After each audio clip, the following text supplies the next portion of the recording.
사랑하고 축복합니다. 5월 12일 목요일입니다. 사랑의 주님과 함께하는 복된 하루가 되시기를 주님의 이름으로 축복합니다. 오늘 말씀은 멸시와 존중이라는 제목으로 말씀을 함께 나누고자 합니다. 오늘 말씀은 사무엘상 2장 22절에서 36절까지의 말씀입니다. 말씀을 함께 봉독합니다. 엘리가 매우 늙었더니 그의 아들들이 온 이스라엘에게 행한 모든 일과 회막문에서 수종드는 여인들과 동침하였음을 듣고 그들에게 이르되 너희가 어찌하여 이런 일을 하느냐. 내가 너희의 악행을 이 모든 백성에게서 듣노라. 내 아들들아, 그리하지 말라. 내게 들리는 소문이 좋지 아니하니라. 너희가 여호와의 백성으로 범죄하게 하는도다. 사람이 사람에게 범죄하면 하나님이 심판하시려니와 만일 사람이 여호와께 범죄하면 누가 그를 위하여 간구하겠느냐 하되 그들이 자기 아버지의 말을 듣지 아니하였으니 이는 여호와께서 그들을 죽이기로 뜻하셨미더라. 아이 사무엘이 점점 자라매 여호와와 사람에게 은총을 더욱 받더라.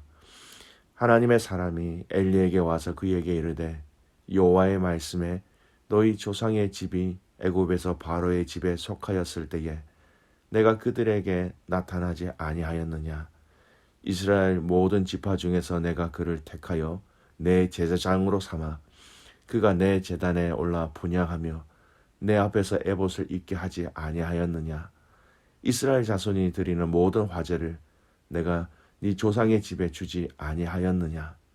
너희는 어찌하여 내가 내 처소에서 명령한 내 재물과 예물을 밟으며 내 아들들을 나보다 더 중히 여겨 내 백성 이스라엘이 드리는 가장 좋은 것으로 너희들을 살지게 하느냐. 그러므로 이스라엘의 하나님 나 여호와가 말하노라.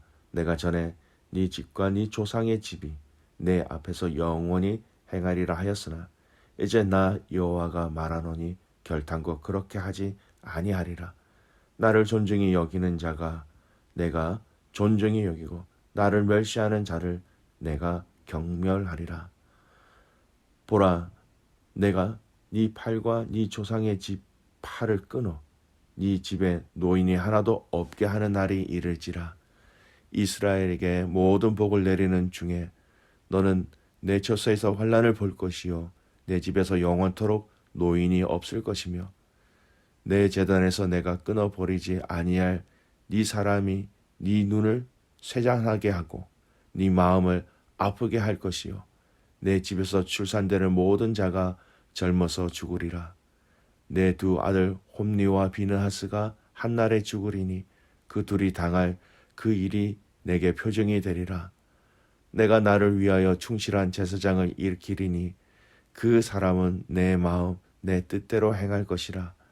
내가 그를 위하여 견고한 집을 세우리니 그가 나의 기름 부음 받은 자 앞에서 영구히 행하리라. 그리고 네 집에 남은 사람이 각기 와서 은 한 조각과 떡 한 덩이를 위하여 그에게 엎드려 이르되 청하노니 내게 제사장의 직분 하나를 맡겨 내게 떡 조각을 먹게 하소서 하리라 하셨다 하니라. 아멘. 오늘 말씀 제목은 멸시와 존중이라는 말씀으로 함께 말씀을 나누고자 합니다.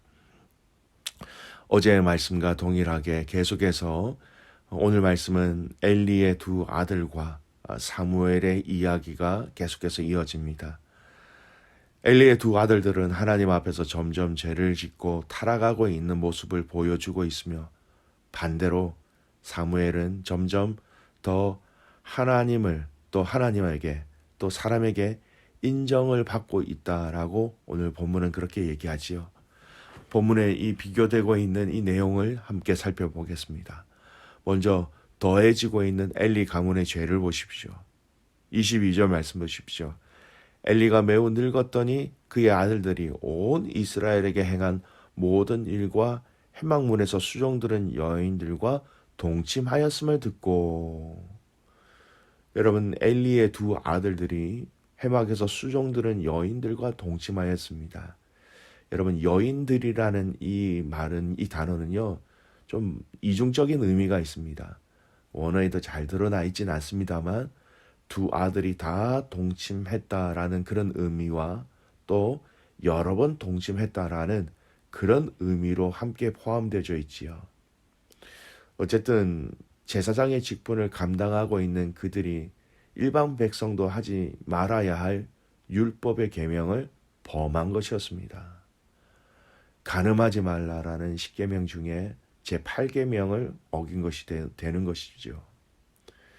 엘리의 두 아들들이 얼마나 하나님과 상관없는 자연지를 단적으로 보여주는 말씀입니다. 그런데 오늘 성경은요, 이 두 아들들의 죄만을 언급하고 있지 않고 있습니다. 바로 엘리의 죄도 언급하고 있습니다. 29절 말씀 보십시오.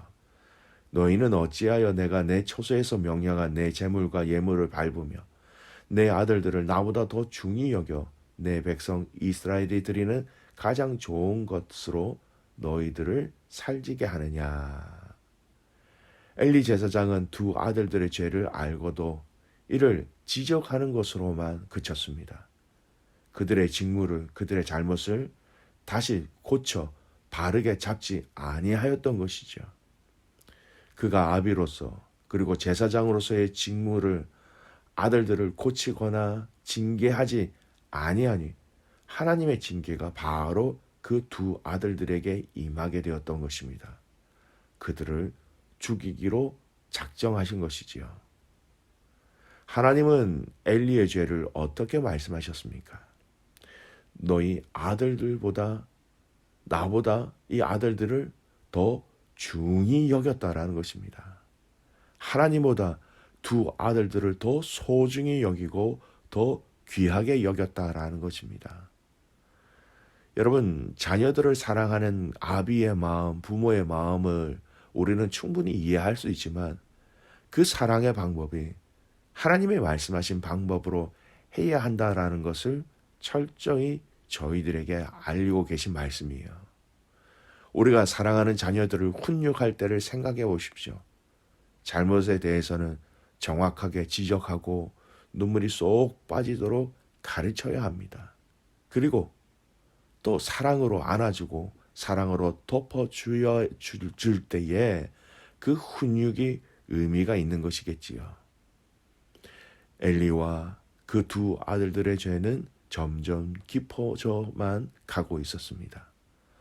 반대로 사무엘에 대해서는 오늘 본문에서는 어떻게 언급하고 있습니까? 26절 말씀 보십시오. 아이 사무엘이 점점 자라매 여호와와 사람들에게 은총을 더욱 받더라. 엘리와 두 아들들의 죄가 깊어가고 있는 그 과정 속에 결국 하나님께서 그들을 죽이시겠다라고 죽음을 예언하시지만 이와는 반대로 사무엘은 점점 하나님뿐만 아니라 사람들에게 은총을 더 받고 있다라고 얘기하고 있습니다. 그리고 하나님은 이 두 가문에 대한 평가를 한 절의 말씀으로 함축해서 이야기하고 있습니다. 여러분 30절 말씀을 보십시오. 30절 말씀 함께 읽겠습니다. 그러므로 이스라엘의 하나님 나 여호와가 말하노라. 내가 전에 네 집과 네 조상의 집이 내 앞에서 영원히 행하리라 하였으나 이제 나 여호와가 말하노니 결탄코 그렇게 하지 아니하리라. 나를 존중히 여기는 자를 내가 존중히 여기고 나를 멸시하는 자를 내가 경멸하리라. 엘리와 두 아들의 이름이 처음 나오죠. 홈리와 비느하스의 행동은 하나님을 멸시한 행동이었다라는 것입니다. 여러분, 멸시라는 단어의 의미가 어떤 의미입니까? 사전적인 의미는요, 이런 의미입니다. 업신여기거나 하찮게 여겨 깔본다라는 의미예요. 네, 여러분, 멸시라는 것은 우리의 정서적인 그 의미의 정의가 무엇입니까? 아, 이거 별것 아니네. 너 별것 아니네. 이렇게 여기는 것입니다. 하나님을 중히 여기는 것이 아니라 별것 아닌 가치 없는 하찮은 분으로 여겼다라는 것입니다. 사랑하는 귀한 믿음의 가족 여러분, 우리가 하나님을 멸시한다라는 것을 우리의 삶에 적용해 보면 어떤 의미로 정의 내릴 수 있을까요? 하나님은 눈에 보이지도 않고 직접적인 대화도 하지 못하는 분을 우리는 어떻게 멸시할 수 있을까요? 하나님이 이사야 선지자를 통하여서 이 유다 백성들을 책망하실 때 하신 말씀을 보면 이 멸시라는 것이 어떤 의미인지를 잘 알 수 있습니다. 이사야 5장 24절 말씀 보십시오. 이로 말미암아 불꽃이 그루터기를 삼킨 같이 마른 풀이 불 속에 떨어진 같이 그들의 뿌리가 썩겠고 꽃이 티끌처럼 날리리니 그들이 만군의 여호와의 율법을 버리며 이스라엘의 거룩하신 이의 말씀을 멸시하였습니다. 여러분, 거룩하신 하나님의 그 말씀, 율법을 버리고 하나님의 말씀을 멸시하였다라는 것입니다. 그렇습니다.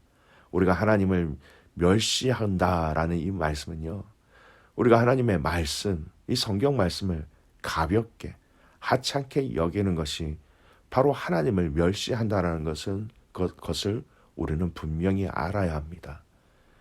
엘리와 홈리와 비느하스, 하나님의 말씀을 무시하였고, 이는 하나님을 무시하는 것이 되었으며, 결국 하나님도 오늘 말씀처럼 그들을 무시하셔서 그들의 생명을 거두어 가신 것이었죠. 반대로 사무엘의 행동은 사람에게 하나님께 은총을 받는 이유를 오늘 읽었던 이 30절의 말씀을 통해서 찾아볼 수 있습니다. 그가 하나님을 존중히 여겼기 때문입니다. 여러분, 멸시와 100% 반대되는 말이 바로 존중이라는 것입니다. 우리가 사람을 리스펙트합니다. 존중합니다. 그 말을 경청합니다. 그 의미를 저희들이 알고 있습니다. 당신의 존재를 인정합니다. 라는 것이 리스펙트라는 표현입니다. 멸시와 존중. 여러분, 우리가 하나님을 언제 멸시했다고 하십니까? 이스라엘 백성들이 얘기하지만 여러분 잘 아시는 것처럼 이스라엘 백성들은 하나님의 말씀을 멸시하였기 때문에 하나님을 멸시하였던 것입니다. 여러분, 그렇다면 반대로 우리는 어떻게 하나님을 존중히 여길 수 있을까요? 하나님을 어떻게 높여드릴 수 있을까요? 하나님의 말씀을 존중히 여기십시오. 하나님의 말씀을 귀히 여기십시오. 하나님 말씀, 내게 명하신 그 말씀 하나하나가 제자로서 그 삶을 따라 순종하며 그 말씀을 지키기 위해서 발버둥 치는 우리의 눈물과 우리의 힘과 우리의 노력이 하나님을 존중히 여기는 것이 되는 것입니다. 사랑하는 귀한 믿음의 가족 여러분, 오늘 저와 여러분의 삶이 하나님을 존중히 여김으로 우리를 존중히 여기시는 그 하나님의 놀라운 복들을 함께 체험하며 누리시기를 간절히 소원합니다. 오늘 이 말씀을 생각하시면서 내가 행여나 혹시 하나님을 멸시하지 않았는지, 내가 말씀을 알고도 말씀을 모른 척 또는 말씀을 멸시하고 말씀에 순종하지 아니함으로 하나님을 멸시하지 아니하였는지 우리의 삶을 돌아볼 때에 행여나 혹시나 그런 삶의 영역들이 있다면 사랑하는 귀한 믿음의 가족 여러분, 하나님을 멸시하는 것이 아니라 하나님을 존중히 여김으로 하나님께서 여러분을 또한 존중히 여겨주시는 그 은혜와 복들을 마음껏 누리시는 복된 하루가 되시기를 주님의 이름으로 축복합니다. 아멘. 기도하겠습니다.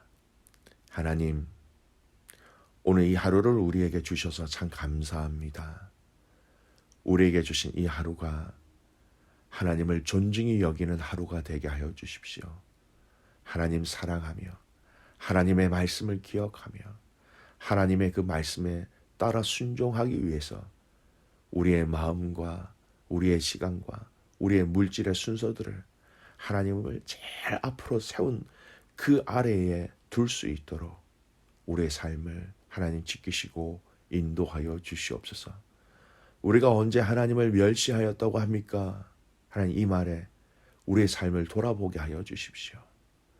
하나님의 말씀을 멸시함으로 하나님을 멸시하지 않았는지, 하나님, 오늘 사랑하는 모든 믿음의 가족들의 말과 행동과 삶 가운데 하나님을 존중히 여기는 자들이 되게 하옵소서.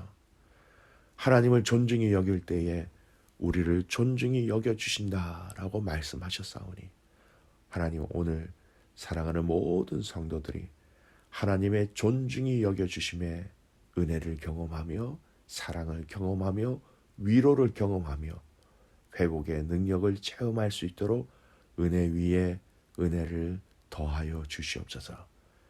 그렇게 가지고 주님을 신뢰하며 살아서 역사하시는 예수 그리스도의 이름으로 감사하며 기도드리옵나이다. 아멘.